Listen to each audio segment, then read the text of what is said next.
The Little Bear Forest Fire that was started by a lightning strike on June 4th within the Lincoln National Forest has consumed more than 43,000 acres and has destroyed 242 residential and commercial structures and 12 outbuildings.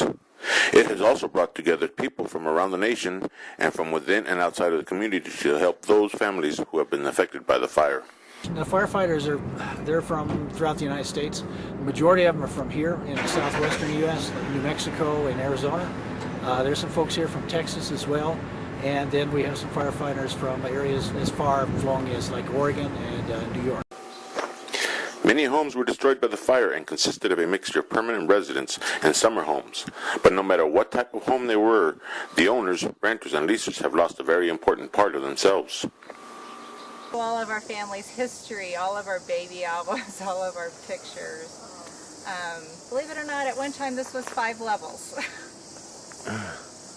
This was beautiful. I wish I had some pictures to show you. And it had windows that angled out on each corner, that jutted out, that had sitting areas that you could sit out and overlook the trees and stuff. It looked like a Japanese lantern, like a big Japanese lantern. And in one of the windows, if you go on the other side there was a clawfoot tub, a white clawfoot tub.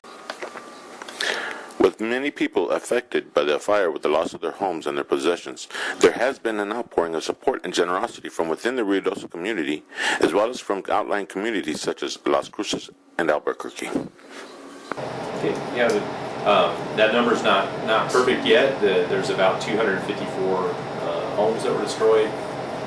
Still a lot of assessment being done. Got a mixture of people who lived there full time, people that own second homes that may or may not be able to be contacted very easily. They're finding out a lot of them aren't easily contacted.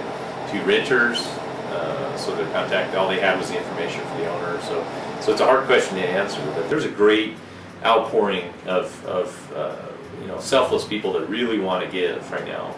And there certainly is some immediate need along the lines of what Julie was saying with food and water and things like that. But as each day goes on and those people's needs are being met, and we're able to the Red Cross and the Mountain Annies and different church organizations are able to help those people get a little bit of some stability, a place to stay, and make sure they've got their basic things covered, and make sure that they can get to their job and have clothes to wear and stuff like that. That's already happening.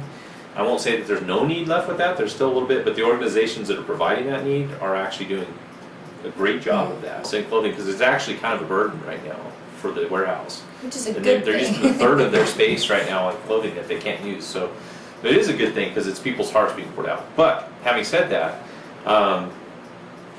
they certainly will need all sorts of things. If you think about restocking a house from scratch, small appliances, microwave toaster, right, that kind of stuff, coffee machine, things that you don't think of, we take for granted, like a coffee machine. That is going to be a huge blessing for somebody to have a coffee machine. So that littlebearrecovery.org is a great site. You can call KED Radio, that's where we are today, at 575-258-1386. And that's a good source of information too.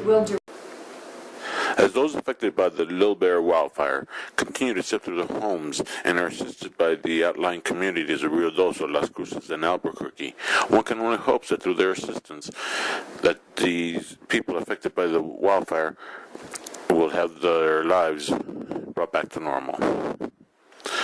For Bordersing, this is Robert Brown.